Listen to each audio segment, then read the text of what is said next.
اعوذ باللہ من الشیطان الرجیم بسم اللہ الرحمن الرحیم رب اشرح لی صدری ویسر لی امری واحلل عقدۃ من لسانی یفقہوا قولی۔ آج ہم منہاج القاصدین کے صفحہ نمبر 204 سے پڑھیں گے۔ ہم نے امر بالمعروف اور نہی عن المنکر کے بارے میں پڑھنا شروع کیا تھا، جس میں ہم نے بھلائی کا حکم دینا اور برائی سے روکنا فصل اول کو پڑھا، پھر فصل دوم درجات اور آداب، اور درجات و آداب ہی کو ہم نے آج کنٹینیو کرنا ہے صفحہ نمبر 204 سے، تیسرا پیراگراف۔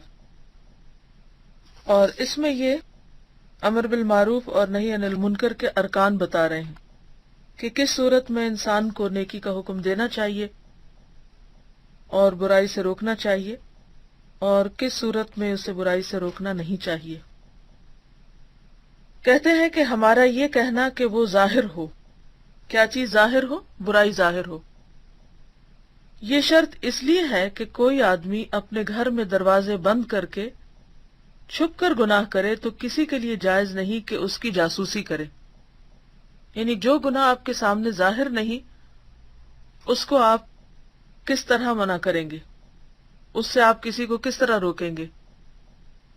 اگر آپ جاسوسی کر کے گناہ کا پتہ لگاتے ہیں اور پھر منع کرتے ہیں تو یہ درست نہیں، کیونکہ جاسوسی بذات خود ایک گناہ ہے، مگر اس حال میں کہ اس سے کوئی ایسی چیز ظاہر ہو کہ گھر سے باہر والا آدمی اس سے معلوم کر سکے، جیسے کسی ساز کی آواز، یعنی کسی انسٹرومنٹ کی آواز آ رہی ہے، میوزک ہے، زور زور سے بج رہا ہے، تو جو آدمی ایسی آوازیں سنے اس پر لازم ہے کہ گھر میں داخل ہو کر ان آلات کو توڑ دے۔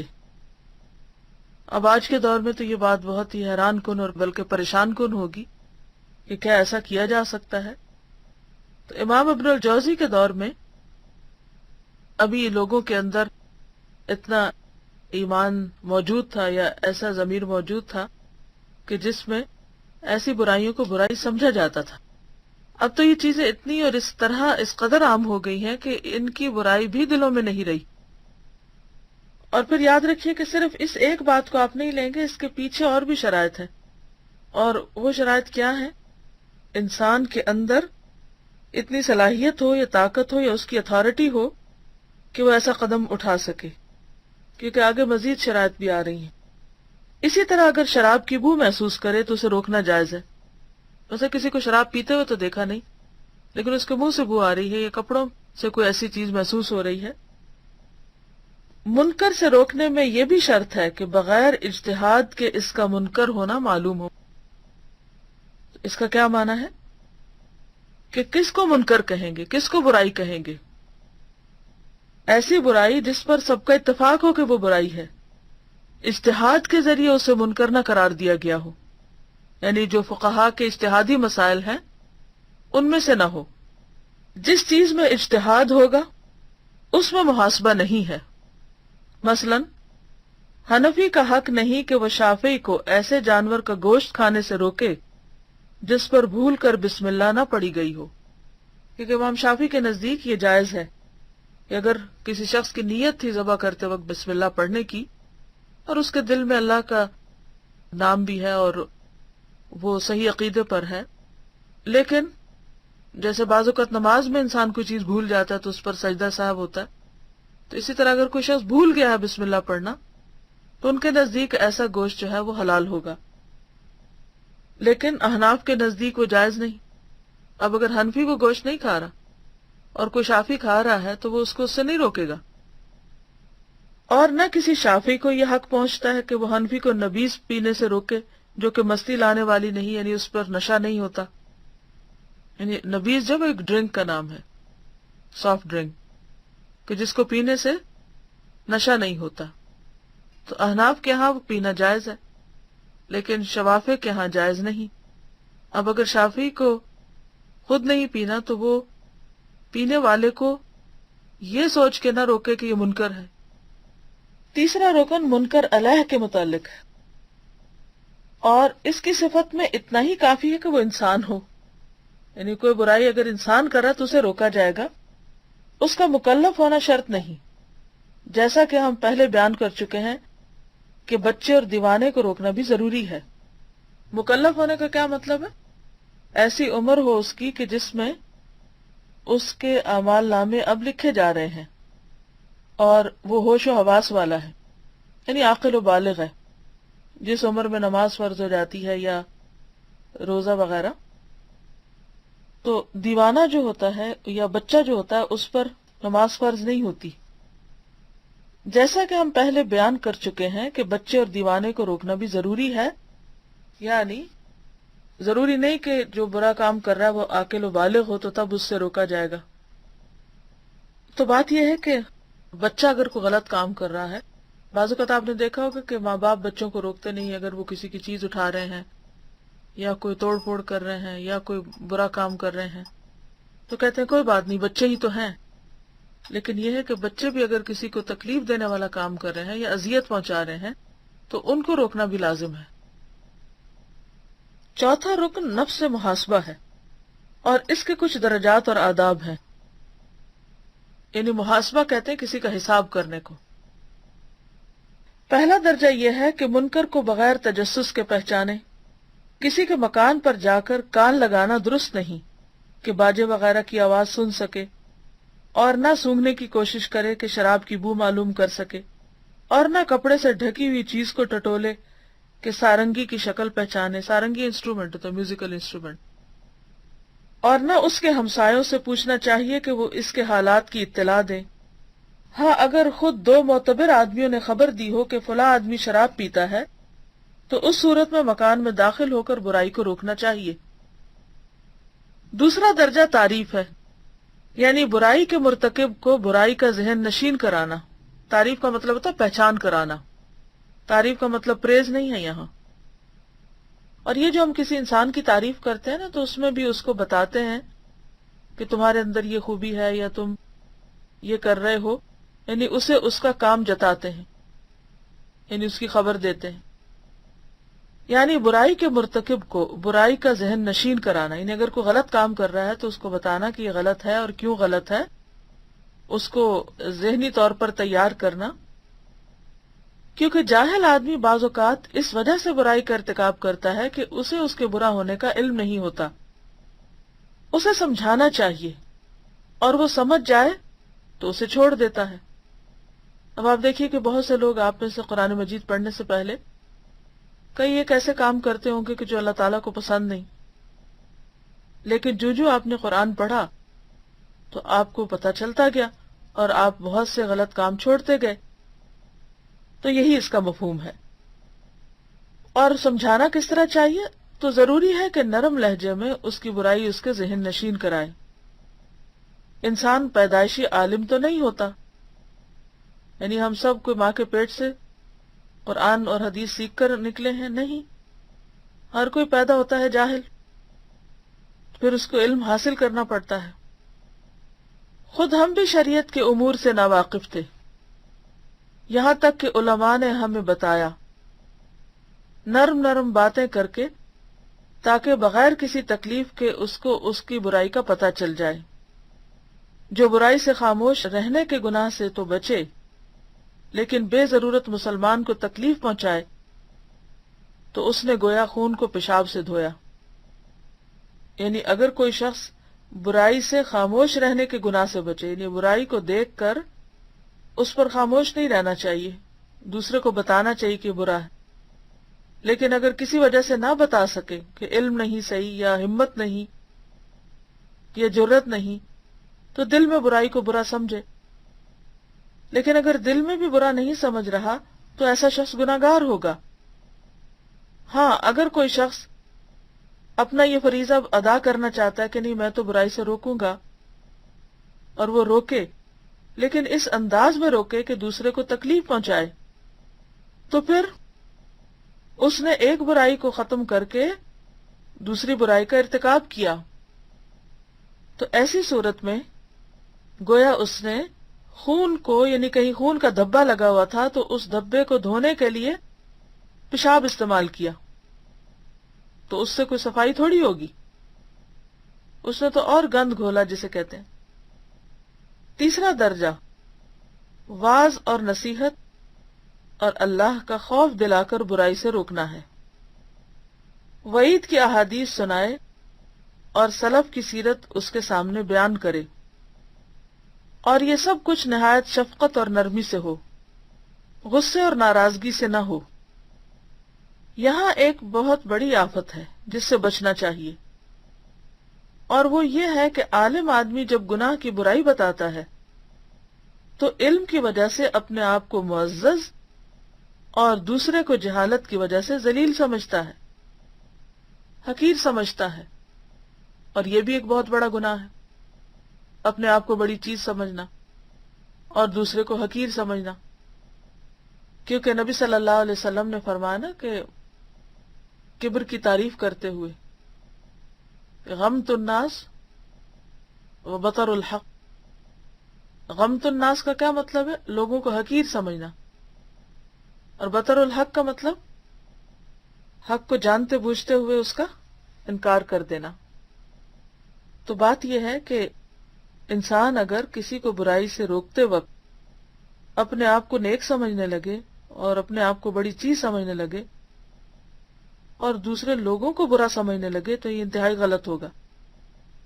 برائی سے نفرت کرنی چاہیے، برے شخص سے نہیں، برائی کرنے والے سے نہیں، کیونکہ برائی کرنے والے سے تو ہمدردی ہونی چاہیے تاکہ ہم اسے برائی سے روک سکیں۔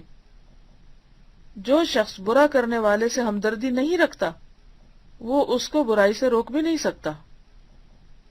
اس کی مثال اس آدمی کی سی ہے، کس کی؟ جو دوسرے کو برائی سے روکے اور خود برائی میں مبتلا ہو جائے، یعنی ایک اور برائی میں، جو دوسرے کو آگ سے بچاتے ہوئے اپنے آپ کو جلا لے۔ شیطانی دھوکہ اور اس کے فریب اور اثر سے بچنے کا ایک معیار اور ایک کسوٹی ہے۔ چاہیے کہ محاسبہ کرنے والا پہلے اپنے نفس کا محاسبہ کر لے، یعنی کسی کا محاسبہ کرنے سے پہلے انسان اپنا محاسبہ کرے۔ دوسروں کو برائی سے روکنے سے پہلے یہ بات ضروری ہے کہ انسان خود برائی سے رکے، دوسروں کی برائیاں تلاش نہ کرے، اور یہ خواہش ہو کہ احتساب کا فرض، یعنی دوسرے کا محاسبہ کرنے، دوسرے سے پوچھ گچھ کرنے، اس فریضے کو اس کے بجائے کوئی اور انجام دے تو اچھا ہے، یعنی یہ کام کوئی اور کرے، اسے نہ کرنا پڑے۔ اگر معاملہ اس کے برعکس ہو تو یہ اپنے نفس کی خواہش کا متبع ہے، یعنی وہ برائی سے نہیں روک رہا بلکہ اپنے نفس کی خواہش پوری کر رہا ہے، اور نفس کی خواہش کیا ہے؟ خود کو اچھا سمجھنا اور دوسرے کو حقیر سمجھنا، اور وہ اصلاح کے بجائے اپنے مرتبے کا اظہار کرنا چاہتا ہے، یعنی اسے اس سے دلچسپی کم ہے کہ دوسرے کی اصلاح ہوتی ہے یا نہیں، لیکن وہ اس کا اظہار خوب کرتا ہے کہ وہ برائی کو جانتا ہے، اس کا بڑا علم ہے، اور وہ دوسرے کو سمجھا رہا ہے اور بڑا عقل مند ہے اور بات کرنا جانتا ہے اور جرأت ہے اس میں۔ کئی قسم کے ایسے وسوسے اس کے ذہن میں آ سکتے ہیں، تو اسے اللہ سے ڈرنا چاہیے اور پہلے اسے اپنا محاسبہ کرنا چاہیے۔ حضرت داؤد طائی سے کہا گیا، اس آدمی کے متعلق کیا خیال ہے جو امراء کے پاس جائے اور ان کو نیکی کا حکم دے اور برائی سے منع کرے؟ فرمایا، مجھے خوف ہے کہ اس کی پشت پہ کوڑے پڑیں گے، یعنی امراء بات نہیں سنیں گے، اسے ہی ماریں گے۔ کہا گیا، اگر وہ یہ ظلم برداشت کرنے کی طاقت رکھتا ہو کہ کوئی بات نہیں، کوڑے پڑ جائیں مگر میں حق بات کہوں گا، تو کہا مجھے اس پر تلوار کا خوف ہے، یعنی اسے مار ڈالیں گے۔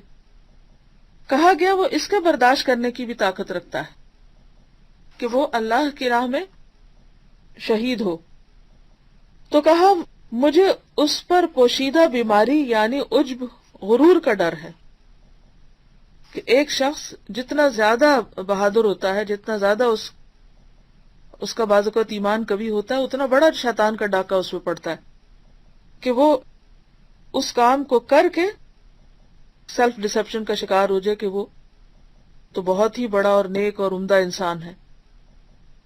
چوتھا درجہ، کس کا درجہ؟ محاسبے کا درجہ، سخت کلامی اور سخت گیری کا ہے، یعنی کہیں کہیں انسان کو فرم بات بھی کرنی پڑتی، اور یہ روش تب اختیار کرے جب نرمی کا اثر نہ ہو، یعنی اگر آرام سے بات دوسرے پر اثر نہ کرے تو پھر سختی سے بات کرے، اور مخاطب گناہ پر اصرار کرتا جائے، یعنی بار بار سمجھانے کے باوجود بھی دوسرا نہ سمجھے، اور واعظ و نصیحت کا مذاق اڑائے۔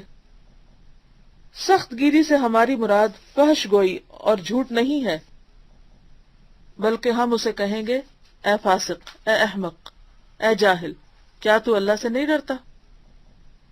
اللہ تعالیٰ نے ابراہیم علیہ السلام کا قول نقل کرتے ہوئے فرمایا اف لکم ولما تعبدون من دون اللہ افلا تعقلون، میں تم سے بھی بیزار ہوں اور اللہ کے سوا جن کی تم پوجا کرتے ہو ان سے بھی بیزار ہوں، کیا تم عقل سے کام نہیں لیتے؟ تو اس میں ابراہیم علیہ السلام نے قوم کو کیا کہا جب وہ بار بار سمجھانے کے باوجود نہیں مانے؟ اف لکم، اف ہے تم پر۔ پانچواں درجہ برائی کو ہاتھ سے روکنا ہے، جیسے آلات طرب یعنی میوزیکل انسٹرومنٹس کا توڑ دینا، اور شراب کا انڈیل دینا، اور چھینے ہوئے مکان سے غاصب کو نکالنا، یعنی جو ناجائز قبضہ کر لیتے ہیں نا زمینوں پہ یا دوسرے لوگوں کے گھروں پہ۔ مثلا کوئی شخص کافی عرصے تک اگر گھر میں اپنے گھر میں نہیں تالا پڑا ہوا تو کچھ اور لوگ جن کو پتہ چل جائے وہ تالا توڑ کے اندر جا کے رہنا بسنا شروع کر دے۔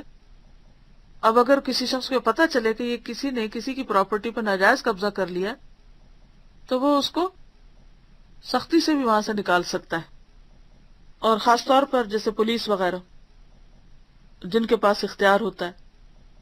اس درجے میں دو ادب ہیں، یعنی دو کام کرنے ہوں گے۔ پہلا یہ کہ ایسی کارروائی اس وقت کرے جب دوسرے طریقوں سے اصلاح کرنے میں کامیابی نہ ہو، یعنی اس نے نرمی سے بھی سمجھایا، اس نے دلیل سے سمجھایا، اس نے باقی تمام طریقے اختیار کر لیے، لیکن وہ کسی طور پہ بھی ماننے کو تیار نہیں۔ مثلاً اگر چھینی ہوئی زمین سے نکلنے کا پابند کر سکتا ہے تو دھکے دینا اور کھینچنا جائز نہ ہوگا، یعنی اگر آرام سے کوئی نکلے تو پھر دھکے دے کے نہیں اس کو نکالنا چاہیے۔ دوسرا یہ کہ آلات طرب کو صرف اتنا توڑے کہ ان میں فساد کی صلاحیت باقی نہ رہے، یعنی وہ کام کے قابل نہ رہے۔ شراب بہانے میں اگر ہو سکے تو برتن توڑنے سے پرہیز کرے، اور اگر ان کو پھینکنے یا توڑنے کے سوا چارہ نہ ہو تو کوئی حرج نہیں۔ برتنوں کی قیمت ساقط ہو جائے گی، یعنی اس کو بھرنے نہیں پڑیں گے پیسے اس کے برتن توڑنے کے۔ اگر شرابی شراب کو اپنے بدن سے ڈھانپ لے، یعنی اس نے اپنی گود میں رکھ کے اوپر اس کے جھک گیا ہے، یا یہ کہ ہاتھوں سے مضبوط پکڑ لیا ہے، تو شراب کو ضائع کرنے کے لیے اس کے جسم کو تکلیف پہنچانے میں کوئی حرج نہیں۔ ذرا اس کی مٹھی کھولی جائے گی یا اس کو سیدھا کر کے اس سے چھینی جائے گی۔ اگر شراب تنگ منہ والی بوتل میں ہو اور گمان یہ ہو کہ شراب بہانے میں دیر لگے گی اور فاسق آ کر اسے پکڑ لیں گے، نہیں شراب چھین کے لے جائیں گے اور شراب بچا لیں گے، تو اسے بوتل کو توڑ دینا چاہیے۔ یہ مثال سے بات سمجھا رہے ہیں۔ اگر کہا جائے کہ زجر اور توبیخ کی خاطر توڑنا کیوں جائز نہیں، اور اسی طرح زجر کہتے ہیں ڈانٹ کو، اور اسی طرح زجر کی خاطر چھینے ہوئے گھر سے کھینچ کر نکالنا کیوں جائز نہیں، تو ہم کہیں گے کہ یہ صرف والی کے لیے جائز ہے، یعنی پولیس وغیرہ کے لیے۔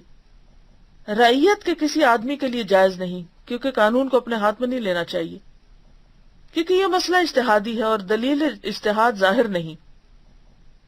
چھٹا درجہ ڈانٹ ڈپٹ اور خوف زدہ کرنے کا ہے، جیسا کہ کہے یہ کام چھوڑ دو ورنہ میں تمہارے ساتھ اس طرح کروں گا، یعنی کوئی دھمکی دے۔ اور چاہیے کہ اگر ممکن ہو تو مار پیٹ سے پہلے ڈانٹ ڈپٹ کا حربہ استعمال کرے، یعنی درجہ بدرجہ آگے بڑھے۔ اور اس میں ادب یہ ہے کہ ایسی وعید کی دھمکی نہ دے جس کا وقوع میں لانا جائز نہ ہو۔ مثلا یہ کہے کہ میں تیرا گھر لوٹ لوں گا، تیری بیوی کو اٹھا کر لے جاؤں گا وغیرہ، کیونکہ اگر اس نے ایسا کرنے کے عزم سے کہا ہے تو یہ حرام ہے، یعنی اگر اس کی نیت ہے تو یہ بہت ہی غلط بات ہے، اور اگر عزم کے بغیر کہا یعنی ارادہ کو نہیں تو ویسے ہی اوپر سے بات کی تو یہ جھوٹ ہے۔ جس بات کا انسان کے اندر ارادہ نہ ہو اس کے بارے میں دعوے کرنا انتہائی غلط بات ہے۔